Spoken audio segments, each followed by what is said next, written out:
Cloud server. Okay, good morning. Welcome back to Tip of the Tongue Business Series. Today I'm chatting with Andy Fox, who's the business owner of the Heart Mind Project. Andy, you must be inundated with calls right now with people concerned about their people. But one of the biggest themes I'm hearing on various different platforms, and I've been attending some webinars for HR managers and business owners around self-care and that need. The analogy that I'm hearing is that, you know, when the oxygen mask drops down in the plane, remembering to affix your own first before you go to the aid of another person. And I think that seems like a really good analogy right now for people to be considering that there is always a time when we put everybody else first and we put ourselves last in the majority of things that we do. And I think some people do this better than others, but there is a very important need right now for that level of self-care, to know what's going on for yourself and actually be able to acknowledge that. Have you got any top tips for people who are not used to putting themselves first? How would you help them in actually understanding how to get started in that, which is unusual behavior for them, but something they should be considering? Yeah, that's a great question. You know, I mean, we see it a lot, and people are conditioned, in particular the women, you know, because it's about putting yourself, you know, others first, and you must serve them and make sure, you know, it's that sort of self-effacing, oh, you know, I'll give and give and give and give more. And I think it's not about men and women being takers or givers. It's just that that's the way that you know, the stereotypical gender roles were implanted in us in our earlier days. And, you know, I think there's a lot of balance that's coming into the world now, and that's brilliant. But I think what we need to do is just take a step back. You know, a lot of people are rushing into things right now, and they need to understand physically and emotionally and mentally and spiritually what's happening inside themselves. And I say spiritually because that's about returning to yourself. It's not about God or anything like that. It's about self-care. It's about looking after yourself. It's about looking at your food. You know, am I eating the right food to drive my body properly? You know, if the microbiota in your stomach is not any good, then that's sending messages to your brain that, you know, that's not good at all. I mean, there's a lot of research into mental health issues and what people eat and the state of their microbiota in their stomach. So diet has a massive impact. So that's number one. Eat good food that makes you happy. And it's not about doing the right thing all the time. It's about comfort food, you know, because comfort food's about love. It's stuff that we put in our mouth. And you know, those beef cheeks, or, you know, that favorite vegan or vegetarian meal that you just love and it makes you feel so fantastic, but it's a little bit naughty. Go for it. Enjoy. You know, that's a little bit of self-care. You know, it's that sort of balance. You know, you've got 21 major meals per week, and if you have one or two that are a bit skew whiff and you're just like super indulgent, go for it. Who cares? It's going to make no difference. You know, in terms of diet, it's not going to make any difference to you if you pig out for one day a week. And you know, so just relax, get away from that guilt and shame and fear. Now, the second part about it is emotionally, and this is something that emotions are 80% of our energy loss, and people just don't master their emotions.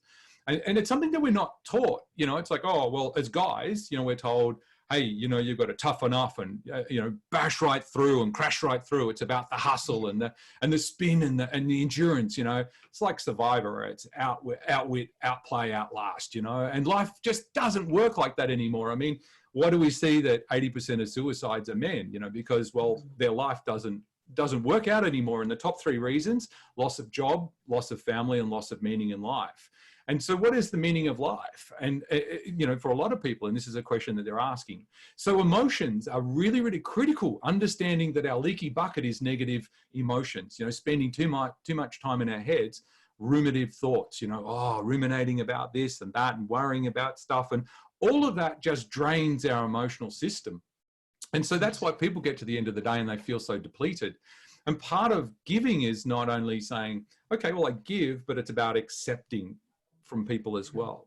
So when you understand your emotions, you can actually then start working with it. So here's some facts for you that you might be able to digest nice and quickly. That your cognitive ability, your brain functioning, your ability to think, is actually reduced by 60% when you're in stress. So if you're in fight or flight, so yeah, it's quite significant. That's a big number. Yeah, it's massive, but this is what people don't understand. So with so much, you know, people are talking about uncertainty in the market, and people are talking about fear, and you know, the media are really, really responsible for this, because they're peddling fear because it drives ratings. And so people are sitting there saying, oh, you know, we're all going to die. You know, if you go outside, it means death. And yeah, sure, it is. It's really important that we do the right thing for the collective, for everybody, but it's also really important that we do the right thing for us, and that's managing our emotions. And one of the key things that we can do is reset our central nervous system. So here's the function. We go into fight or flight. It's our amygdala in the back of our head, the reptilian brain. And it says, is it familiar or unfamiliar? It's unfamiliar at the moment, so that is fear. Fear then releases 1,400 neurochemicals into our system, which then drives stress responses in our body. So a thought becomes a feeling because the chemical cocktail affects our body, and that's what creates our feeling. And so what we know from science is that we can actually correct this chemical imbalance, or this fear, through things like heart-focused breathing or mindfulness breathing. And we can synchronize our heart and our head, which instantly, or within 30 seconds to 1 minute, restores our cognitive function. So what worries me is that if you're trying to make decisions about people's livelihoods, their jobs, you're caring about your business, you're making strategic changes, you're pivoting your business, you're making big life decisions, and you're 60% cognitively impaired, what's the recipe look like? So what we need to do is start thinking about ourselves in an emotional sense and saying, well, how do I shift from being the victim or in this problem and looking at opportunities, but to get to that state of, oh, come on, Andy, you know, look at all the drama. To get to that other point, we need to reset our central nervous system, because we've got a parasympathetic nervous system, which is the brake pedal, and we've got the sympathetic nervous system, which is our gas pedal, that's the throttle. And so fight or flight drives the throttle pedal. It speeds everything up. So, you know, eyes dilate, your brain function decreases, heart rate increases, stress hormones are increased, the digestion stops, you know, all the blood gets pumped out of our stomach into our extremities. And we don't need to run from a saber-toothed tiger. We just need to reset our nervous system. And so part of that self-care is actually going, oh, hang on a minute, just take a second. Okay, cool. So am I feeling a stress response in me now? Okay, yeah, my shoulders are tight, my heart rate's up, I'm feeling that adrenaline rush, I'm getting that excited mind, I'm starting to speak really fast, you know, all those sort of things. And so if we can check in with ourselves like that, just first up and just go, right, take a couple of minutes and then go, all right, let's activate our parasympathetic nervous system. So let's put the brake pedal on. So what we do, and what a lot of people don't know, is the breath is so powerful in our body. So all the meditations work on the in-breath is your sympathetic nervous system, so it speeds things up, and the out-breath slows things down. So what we want to try and do is get an asymmetrical, slower breath, like 5 seconds in, 5 seconds out. Or if you look at some of the other, like the Buddhist meditations, it's 5 seconds in, 7 seconds out. And what that does is actually sends a message to our nervous system by connecting our heart and our mind, synchronizing those two. It brings our parasympathetic nervous system in. We put our foot on the brake pedal, and that slows everything down. Cognitive function is then reset. Breathing starts to slow down. The body then starts releasing what they call DHEA, oxytocin, norepinephrine, and a whole bunch of other chemicals into our system, which makes us feel like, woo, a bit of dopamine. And so that doesn't cancel the effect of cortisol and adrenaline. It actually balances it and stops the effect on our body, but resets that cognitive function and the rest of the functioning in the body. So now we can actually get into a good state of making a good decision. And so that's what we're advising people at the moment. And we're seeing really, really excellent results. And then people's strategies and businesses, they're seeing opportunities that they couldn't see before. So rather than being a victim, they're actually seeing the opportunity in it. And they're starting to actually make really clever pivots. Brilliant. Thank you, Andy. Fantastic answer. And yeah, to understand a bit what's going on for people right now, I think is huge. I think one of the things I've always experienced is that ability to actually acknowledge something for yourself. Often when you're working with people and you say, so come on then, let's just talk about what's going on for you right now. How do you feel about this? And the answer is, I don't know. And my experience has always been that we always know, we always have an understanding. Our head, our heart and our gut tell us. But I don't know means I'm not ready to acknowledge what I know. How do we get people through that first stage of actually acknowledging what they know and what their head and their heart and their gut are telling them?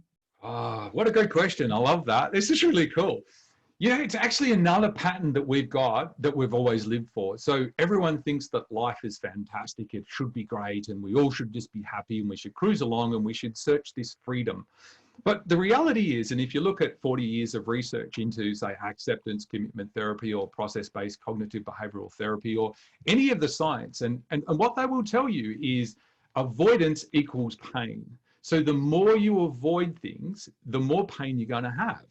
And really, the true juice, the actual wonderful parts of life is learning the wisdom from the things that are challenging you, because we need challenge to grow. But we don't want to face up to challenge because it might be uncomfortable or painful. And so we avoid it. And then we get upset because we're going, well, hang on a minute, you know, do I go ahead? I want to go ahead, but I've got fear there. And then I don't want to meet that challenge because that's painful and this is uncomfortable. And so I'll stay where I am. So now I'm not meeting my goals. I feel like I've let myself down. Now I'm no good. Self-esteem goes down, worthlessness goes down. The other thing too is it's a bit like thinking about yellow Jeeps. You know, if I said, don't think about yellow Jeeps, then all you're going to think about for the next 30 minutes is yellow Jeeps. You know, so the whole thing is the same thing with the way that we drive our brains. And so if we say, don't think about pain, we get pain. If we try and avoid the pain, we get more pain. So it's about the same paradigm as working with Jeeps. So what we find is that if you actually sit with your pain, and when I say sit with your pain, it sounds terrible. It's not. It's actually really amazing. So if you can actually say, I front up to my challenges in life, and instead of using grit and determination to push through it, actually sit with it and see what wisdom it's trying to tell me. So it'll say, hey, maybe don't sweat the small stuff, or hey, it's okay just to be you, or it's okay, you know, you're an amazing, unique, wonderful individual. Take your brilliance into the world. You know, stop trying to fit in. Stop trying to be someone else. Stop trying to be that perception and living behind the mask. And maybe that's what's creating our stress. So go back to emotions. Then we got stress, and then we can't think. And then, you know, can you see how it all compounds? Yes. So it's this beautiful connection of saying, if I live my life through my values and my goals go back to building my values, then the values give me meaning in life. And as I meet my challenges, I can control and manage and adjust the way that I feel about them to learn the wisdom of what I've got to learn. So if you understand the lesson, you don't need the experience. And in that way, then we can, you know, we can move through that whole paradigm really nice and smoothly, but it becomes this rich learning experience rather than this, oh, I've got all this pain and there's so much stress and there's drama. And it's like, okay, cool. There's some great exercises that we do with clients is being able to sense into your body and feel that pain and where that pain is. And we actually give it a physical dimension, and then we take that physical dimension out of the body, and then we go the other side of ourselves and look back and say, you know, if I was a friend or a higher self or a better person, or looking at it from another perspective, what's the wisdom in this? And what we find is that by sitting with it, it actually transmutes. We integrate that into ourselves rather than trying to push it away and get rid of it all, because that's where our true wisdom is. They say you find your truth in adversity. Amazing. Yes, I would agree with that. I think what you picked up on there is that so much of what we're doing is around what society has made us think is okay perceived behaviors, and if we don't fit into that mold, we've actually failed in being who we are supposed to be as a human being. So when you're working with somebody and they've very much lived a life of excuse me, what's perceived to be the right life, society has had an expectation and they've tried to fit to that expectation, but deep down they really want to be able to be more authentic. How do they take the first steps between living that life when everybody knows them to be a person that is that person and expected them to be that person? They now say, I was never really that person. I'm not that person. How do I be the person I want to be? And how do I make it a safe space for me to actually venture into being the person I want to be and be that authentic person when all my life I've given off a different persona? And does that just make me a failure? Oh, wow. By simply sitting with it and facing it makes you a hero. And what it does, it brings so much amazing joy into your life. And honestly, that's the big trigger for anxiety, depression. Like we said before, it's the avoidance of who you truly are. And, you know, we all come into this world. There's two sayings, and I was chatting to a mate the other day. He's a psychologist, clinical psychologist, and he deals with pain. Physical pain and emotional pain. That's his specialty. And we have these great chats all the time. And I said to him, what's one saying that you hear all the time? And they say, Andy, I love my life.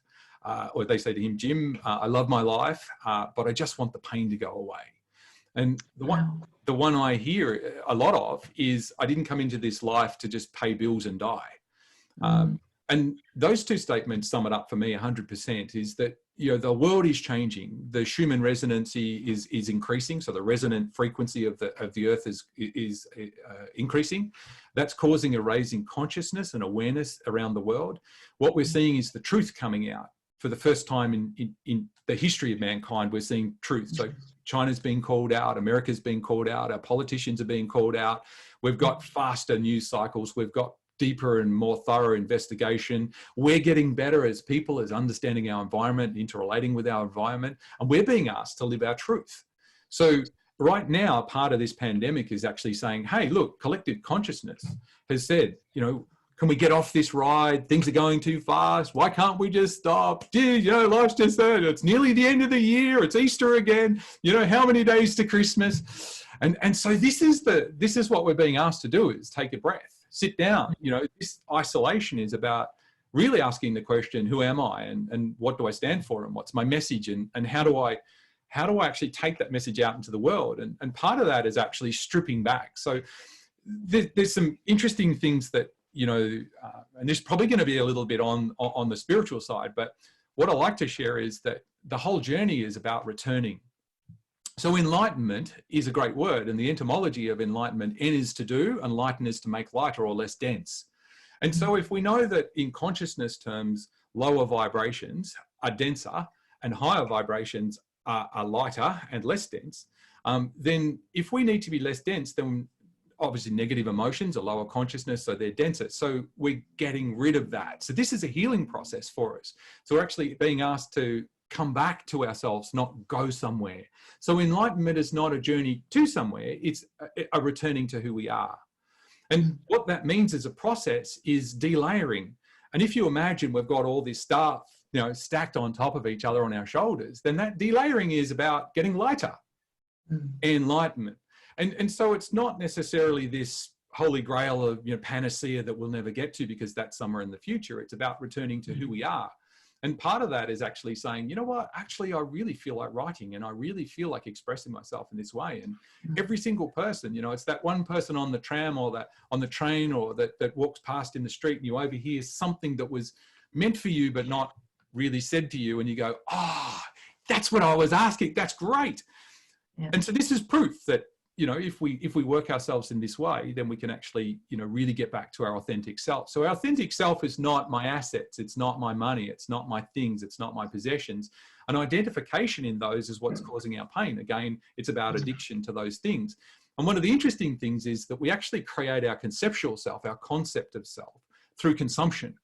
And the evidence of this is people say, oh, yes, I'll just talk on my iPhone, or I'll take the X5, or, you know, let's go in the Mercedes. And so what people are doing is by buying things and, oh, yes, I live in Hawthorne, or I live in Toorak, or, you know, and oh, yes, we turn over X amount, and, you know, all this sort of stuff. So what we're doing is taking physical things that can come and go, and everything that gives us pleasure will give us pain. It has to. So in terms of understanding how we sit in that spectrum, then what we can say is that if we can get rid of all of those associations, yeah, sure, I have a nice car, but it's not me. I enjoy it because it's great. And sure, I've got a nice house because that's the way I want to live, but it's not who I am. It's how I'm expressing myself. And so what we're seeing also is this conscious consumption happening. So people are saying, you know what? How are you going to solve my problems? How are you going to make life better for me? How are you going to do things? And this is shifting businesses as well. So as consumers become more aware of this, they're going to deleverage. They're going to stop consuming. They're going to start consuming in a way that's responsible. They're going to vote with their money. And so all of these things start playing into this whole idea of how do we help each other? How do we work together? How do we collaborate rather than compete? And it becomes an abundance mindset rather than a scarcity mindset, which, you know, in the old days, we build a product, we go out, we market, we take market share, and it's all about us rather than about how can I help you, how can I serve you. Mm. And I love that it's the difference between, I talked to my mum who's 84, and, you know, she says to me, but it's never going to be things that make you happy, Sian. It's never going to be materialistic things that make you happy. Happiness comes from within, and it's about the simpler things in life. It's about understanding that you've seen a flower today, or the birds are singing, or listening, and just breathing in some of those. I love that you refer a lot to stopping and breathing. I think a lot of people just hold everything in all the time and don't necessarily actually realize that's what they're doing. And actually just taking a minute to stop and breathe, or close your eyes and hold your face up to the sun and breathe the warmth in, let it fill your body. It's those sort of physical things that are the sort of first steps, I think, to actually being able to go from where we are to where we want to be, and being able to be more authentic. Yeah. You know, I think the cool part is that it's all habits. And so, you know, if you think about the model that we've been talking about, you know, your subconscious mind is everyone talks about, oh, we need to reprogram the subconscious mind, and I need to change my habits, and, you know, I need to do all these things. You talk about the simple things in life. You know, simple things in life are like courage and integrity and honor, and taking those into your day and saying, you know, if my values are courage, then do I have the courage to stop for a minute? You know, do I have the integrity to myself to actually live my values and live through my values? You know, it's interesting. I was seeing a webinar the other day, and it's from the Flow Genome Project, and they're currently doing a series on stress and how to get into flow from stress. And so there was a guy who's a Navy SEAL, and he's one of their key trainers, and he was saying that sometimes the best thing to do is nothing. And so if you're in a firefight, then just sitting and doing nothing is probably a good thing, unless you have to fight, you know. But sometimes before you rush in and be gung-ho, then think about it, work through it, understand it. You know, it's like a river. River comes down the mountain, starts off with a drop of water, and it becomes a seed. You know, that's the idea. And as it comes down, it uses the forces in nature to actually drive it forward, similar to what we do in business. So we look at market forces. River uses gravitational force. And sometimes it sits and pulls until it gathers strength. And that's like us, you know, sometimes we need to just sit and pull and gather our strength and reserve our energy and just find clarity and meaning and purpose in what we're doing. And then from that space, then we can actually move forward in a really nice, congruent way, rather than sort of disheveled and stressed and not thinking straight. Yeah. No, I love that. I think, Andy, just before we close, I'd just like to bring you back to where we started around that self-care. And just if you've got an initial tip for somebody who's very aware right now that they're not being authentic, they'd really like to understand how to be more authentic because they know it's the way forward for them, what would be the first thing that you recommend they do? Yeah, cool. This is a great question. I get it all the time. It's one of the things that I've worked with really hard. You know, you could probably tell that I think a bit. Got a few things stored in the brain there. So trying to disidentify being a person of the mind as against a person of the heart, and working with intuition rather than working with just thought. You know, that journey is sometimes quite difficult because our whole identity is tied up in how we think we are. I am smart, I am good, I am strong, I am. So I suppose the first part is to getting back to being authentic is actually looking for the dysfunction in your life. So actually looking at, you know, I would say the outside world rather than my inner world. So the way I look at it is that I am me inside me, not the body, not the mind, but I am me, just the I am. And then the outside world is a reflection of how I'm generating the world outside. So where is the dysfunction? So for me, it was overwork, it was stress, it was, you know, which manifested itself in depression and a whole bunch of other things. So, you know, the dysfunction for me was actually looking at what my outside world was. Just it wasn't working for me. You know, I wanted to be a gentle, kind, caring person, but I was, you know, told as a kid to toughen up and you know, smash through it. So I had to sit with that dysfunction, those sort of things that weren't working for me, and then saying, okay, well, if I was going to get a blank piece of paper and design a life, then what would it look like? And so what would it look like from, you know, a personal perspective, a physical perspective, an emotional perspective, a relationship a work perspective, you know, a career perspective, a vision perspective, you know, and start breaking down all these different areas. And I've got, you can probably see it down the back here. That's my pad. I've got this great big pad, and I just start in one corner and just start brainstorming right across it. And then from that, I pick out the nuggets and then start putting it into a plan. And then what I look at in terms of dysfunction is, how do my habits change? So what are the things that I need to learn? So I'm not changing who I am, I'm learning how to be me. And so therefore the brain loves to learn and hates to change. So if you love to learn, it'll wire in new neural highways, and you'll actually create new behaviors 30 to 60 to 90 days, and then you'll evolve into being the new you. And in part, that's what people say, it's fake it till you make it, you know, but you're really just learning how to be you. So, you know, an idea in the conscious mind becomes a neural highway, which then becomes new associations. Joe Dispenza says what fires together, wires together. So the new behavior actually wires together. The old behavior actually just falls apart and gets put into something else. So this is the way to sort of move forward bit by bit by bit, you know, start with a vision and then start working through it. I love that. I think, yes, I think there's a lot of very visual people out there. So if they can actually build it for themselves as their own personal roadmap to navigate their way through from where they are to where they want to be. I really love that as an analogy. I think that's fantastic. Andy, thank you so much for your time today. It's been great chatting with you. Phenomenal energy as always. I know how passionate you are about supporting people in getting from the life they have to the life they want it to be, and attaching to the things that are really important to them, because we do all still need those things in our life, but it's just about making sure they're the right things that allow us to be who we are and allow us to be the authentic versions of ourselves. And the happiness that that generates internally is massive. And once you've been there and you've found it and you feel that way, it's really hard to watch people still struggling with it and know that there's a path through if they would just find the confidence to take that first step onto that path and navigate their way out to where they want to be. And it is a process. Everyone needs to go through the process, but it's completely doable because there's people on the other side that have done it.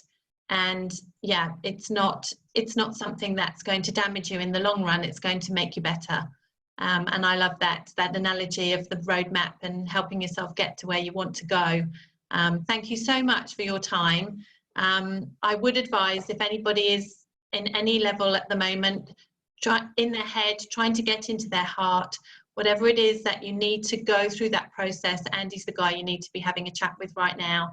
He's got the science behind it. He's also been through the process. He can give you the statistics if that's what you need to build your confidence in the process, or actually talk you through the process. So thank you very much, Andy, and I'm sure we'll chat again soon. Thank you. No worries. See ya. Bye.